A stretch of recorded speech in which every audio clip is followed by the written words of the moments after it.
ఇప్పుడు మనం 2025వ సంవత్సరం ఫిబ్రవరి నెల 1వ తేదీ నుంచి 28వ తేదీ వరకు ఈ మాఘమాసం గడియ ఎలా ఉందో, ద్వాదశ రాశుల్లో 9వ రాశి ధనుస్సు రాశి వారి జ్యోతిష్యం భూత భవిష్యత్తు వర్ధమానం ఎలా ఉందో మన జానకిరామ్ని అడిగి చూద్దామండి. ప్రశ్నశాస్త్రం ప్రకారం చూడు, జానకిరామ్ ధనుస్సు రాశి వారి జాతకం ప్రయత్న యోగం, బలం, చదువు, విద్య, ఉద్యోగం, వ్యాపారం, తరించిన కార్యం, చేసే పనిది, ఇల్లు, జాగ, భూమిది, కళ్యాణంది, సంతానంది, సంసారంది, చేసే పనిది, నమ్మిన పనిది, అనుకున్న పనిది, మనసులో మాట, చేసే పనిది, విద్యది, ఉద్యోగంది, వ్యాపార బలంది, బిజినెస్ బలంది, రాజకీయ రంగంది, కళారంగంది, అడవపడ్డ రంగంది, చేసే పనిది ఎలా ఉంది చూడుతి. అనుకున్న పని అవుతుందా కాదా, నమ్మిన వారి నుంచి సహకారం ఉందా లేదా చూడు.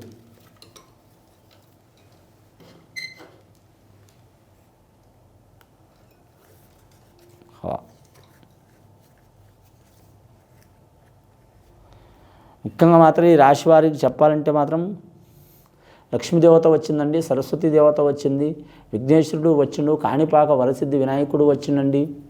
కానీ మాత్రం ధనుస్సు రాశి వారి జాతకంలో చూడాలంటే మాత్రం ముఖ్యంగా విద్యార్థులకు మాత్రం తిరుగు ఉండదండి. విద్యార్థులకు విద్య విషయంలో కలిసి వచ్చే అవకాశం ఉంటుంది. వారి ఇష్ట ప్రకారం తల్లిదండ్రులు కూడా నడుచుకునే అవకాశం ఉంటుంది. అలాగే మాత్రం వారు చదువు చెప్పే గురువర్యులు, టీచర్లు కావచ్చు, లెక్చరర్లు కావచ్చు, కోచిచ్చే కోచర్లు కావచ్చు, వాళ్ళ నుంచి మంచి ఫలితం ఉంటుంది వీరి జాతక బలానికి. ముఖ్యంగా ఈ రాశి వారు మాత్రం మూల నక్షత్రంలో పుట్టిన వారు ఉంటే మాత్రం ఖచ్చితంగా మాత్రం బాసర సరస్వతి దేవుని సందర్శనం చేయడం చాలా మంచిది.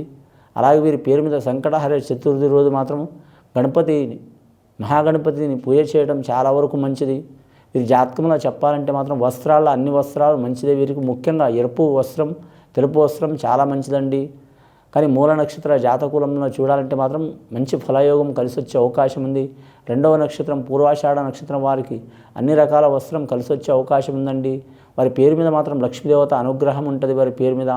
కానీ వీరి జాతకంలో గత కొన్ని సంవత్సరాల నుంచి పడుతున్న చిక్కులు చికాకులు తొలగిపోయినాయి. కానీ ఫిబ్రవరి నెల చాలా వరకు శుభ ఫలితం ఉంది వారి పేరు మీద. కానీ వీరి జాతకంలో చూడాలంటే 5వ తేదీ నుంచి పడితే మాత్రం 27వ తేదీ వరకు చాలా వరకు అనుకూలమైన ఫలం ఉంది వారి పేరు మీద. కానీ గృహ నిర్మాణం, కట్టడం, కొనడం ఇలాంటి విషయాల్లో మాత్రం కొద్దిగా టైం తీసుకోవడం మంచిదండి వారి పేరు మీద. రుణ చిక్కులు ఉన్నవారు, రుణ బాధలు ఉన్నవారు కొద్దిగా మాత్రం తీర్చుకోవడం మంచిదండి. అలాగే ధనం నిలుపుకుంటే మాత్రం చాలా వరకు ఇబ్బందులు వచ్చే అవకాశం ఉంటుంది. కానీ కుటుంబ సభ్యుల సహకారం అయితే ఖచ్చితంగా ఉంటుంది. ఈ రాశి వారి జాతకం చూడాలంటే ఆలోచన శక్తి చాలా ఉంటుంది, అలాగే ఆచరించే శక్తి చాలా ఉంటుంది. మాట్లాడటమే కాదు, ఆ మాట్లాడిన పనిని కూడా మాత్రం చేసి చూపించే అవకాశం ఉంటుంది. నలుగురిని నేర్పించే అవకాశం ఉంటుంది. నలుగురు ఎలా బతకాలని చెప్పే అవకాశం ఉంటుంది. కానీ ఒకరి మీద ఆధారపడే అవకాశం ఉంటుంది. కానీ ఎక్కువ శాతం ఆధారం పడరండి. స్వతాబుద్ధి, స్వత ఆలోచన ఉంటుంది. అని ఒకరిని హాని చేయాలనే గుణం ఉండదు. కానీ మాత్రం ఏదైనా సరే 1కి 4 సార్లు ఆలోచన చేసి పని నిలబెట్టే అవకాశం ఉంటుంది. కానీ మాత్రం వీరి జ్యోతిష బలంగా చూడాలంటే ఓపిక చాలా ఉంటుంది. కానీ మాత్రం ముఖ్యంగా మాత్రం వీరిని అర్థం చేసుకోవాలంటే మాత్రం కరెక్ట్ 1 సంవత్సరం కూడా టైం పడుతుంది. అసలు గుణం ఉంటుంది, నిగూఢ స్వభావం ఉంటుంది, బయటపడని స్వభావం ఉండదు వీరి జాతక బలంలో. నలుగురితో కలిసి ఉంటారు కానీ నలుగురితో పాటు నారాయణ అన్నట్టు ఉండరు. వారి స్వభావం ప్రత్యేకంగా ఉంటుంది. కానీ ఒకరికి మంచి చేసే గుణం ఉంటుంది, కానీ చెడు గుణం అయితే ఉండదు. ఇక నవగ్రహాల్లో వీరు చూడాలంటే మాత్రం ముఖ్యంగా 8 గ్రహాలు అనుకూలంగా ఉన్నాయండి వీరి పేరు మీద. ఒక్క సూర్యగ్రహం బాగాలేదు వీరికి, రవిగ్రహం బాగాలేదు, చంద్రగ్రహం బాగున్నందువలన మానసిక ఒత్తిడి ఉండదు, మనశ్శాంతి ఉంటుంది వీరి పేరు మీద. అలాగే కుజగ్రహం బాగున్నందువలన మాత్రం రుణ చిక్కులు చికాకులు తొలగిపోయే అవకాశాలు ఉంటాయి. కళ్యాణ సమస్యలు తొలగిపోయే అవకాశాలు ఉంటాయి. సంతాన దోషమున్నా లేదా రుణ చిక్కులున్నా లేదా భార్యాభర్తలతో విరోధం ఉన్నా తొలగిపోయే అవకాశం ఉంటుంది. బుధగ్రహం బాగుంది కాబట్టి వ్యాపార విషయంలో ఉన్న వాళ్ళైతే కలిసి వస్తుంది. ఇంకా విద్య విషయంలో మాత్రం ఉద్యోగం చేస్తున్నవారు, ఆరోగ్య రంగంలో ఉన్నవారు, లేదా మాత్రం వైద్యులు కానీ లేదా బోధన రంగంలో చెప్పేవారు కానీ, విద్య చెప్పేవారు కానీ వారికి అనుకూలంగా ఉంటుంది. గురుగ్రహం అనుకూలంగా ఉంది కాబట్టి గవర్నమెంట్ ఆఫీసర్లకు మాత్రం చాలా వరకు మంచి ఫలితం లభించే అవకాశం ఉందండి. వారు ఏ రంగంలో ఉద్యోగం చేస్తున్నా కూడా కలిసి వచ్చే అవకాశం ఉంటుంది. గవర్నమెంట్ పరంగా వారికి మంచి యోగం ఉంటుంది వారి జాతక బలానికి. అలాగే గృహ విషయంలో, ధన విషయంలో, ఆరోగ్య విషయంలో ఎన్నో సంవత్సరాల నుంచి ఏదిస్తున్న చిక్కులు చికాకులు పటాపంచలు అయ్యే అవకాశం ఉంటుంది. శుక్రగ్రహం బాగుంది కాబట్టి వీరి జాతక బలానికి చూడాలంటే ముఖ్యంగా మాత్రం స్త్రీ సహకారం ఉంటుంది. అలాగే లక్ష్మీదేవత సహకారం ఉంటుంది. కానీ ఇంటికి ఇల్లాలి లక్ష్మి అన్నారు, దేవత అన్నారు. మెయిన్గా భార్య నుంచి కానీ తల్లి నుంచి కానీ సహకారం ఉంటుంది. మూడోది వీరి జాతక బలానికి శనిగ్రహం కూడా అనుకూలంగా ఉన్నది కాబట్టి వీరి పేరు మీద మాత్రం చాలా వరకు వీరు జ్యోతిష్య బలంగా చూడాలంటే పెద్ద పెద్ద సంస్థలలో ఉద్యోగం చేస్తున్న వారు కావచ్చు, పెద్ద లావాదేవీలు నడిపేవారు కావచ్చు, అలాగే మాత్రం పెద్ద పెద్ద ఫ్యాక్టరీలు నడిపించేవారు కావచ్చు, ఖచ్చితమైన మంచి యోగ బలం కలిసి వస్తుంది. అలాగే రాహుగ్రహం మంచి ఉంది కాబట్టి వీరికి వాక్చాతుర్యం చాలా ఉంటుంది. అలాగే ఆకర్షణ శక్తి చాలా ఉంటుంది. ఎక్కడ పోయినా వీరి మాట మాత్రం ఖచ్చితంగా సాధించి వచ్చే అవకాశం ఉంటుంది. అవతల వారిని కూడా ఒప్పించే అవకాశం ఉంటుంది. అలాగే కేతుగ్రహం కూడా మంచిగా ఉంది కాబట్టి వీరికి ముఖ్యంగా మాత్రం ఏ దేవుడిని కొలిచినా వీరికి మంచి జరిగే అవకాశం ఉంటుందండి. కొందరు మాత్రం ఎంతోమంది దేవుళ్ళని పూజ చేస్తుంటే వారి పరిస్థితి అంతే ఉంటుంది. ఇంకా ఇబ్బంది పడుతుంటారు, దిగజారుతూ ఉంటారు, దేవుడే లేడా అని బాధపడుతూ ఉంటారు.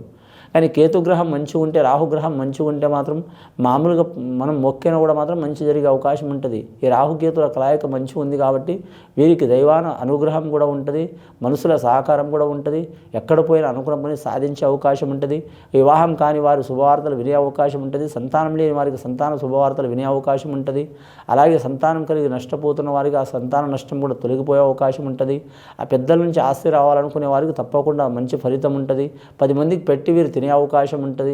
వీరి జాతక బలంలో చూడాలంటే ధనుస్సు రాశి వారి జాతకంలో ముఖ్యంగా మధ్యవర్తి కాకపోవడం మంచిదండి. కానీ వ్యాపారం చేసేవారైతే మాత్రం వస్త్రరంగ వ్యాపారం కలిసి వస్తుంది వీరికి. రెండవది ధనధాన్య వ్యాపారం కలిసి వస్తుంది.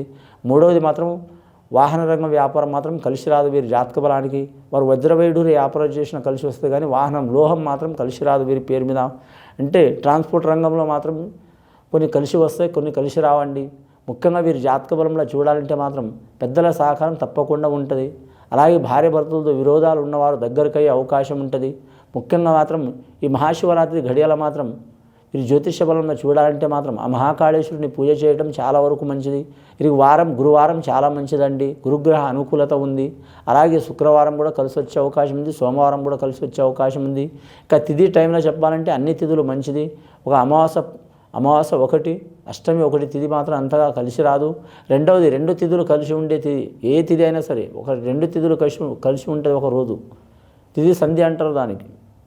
2 తిథులు ఒకే రోజు వస్తాయి.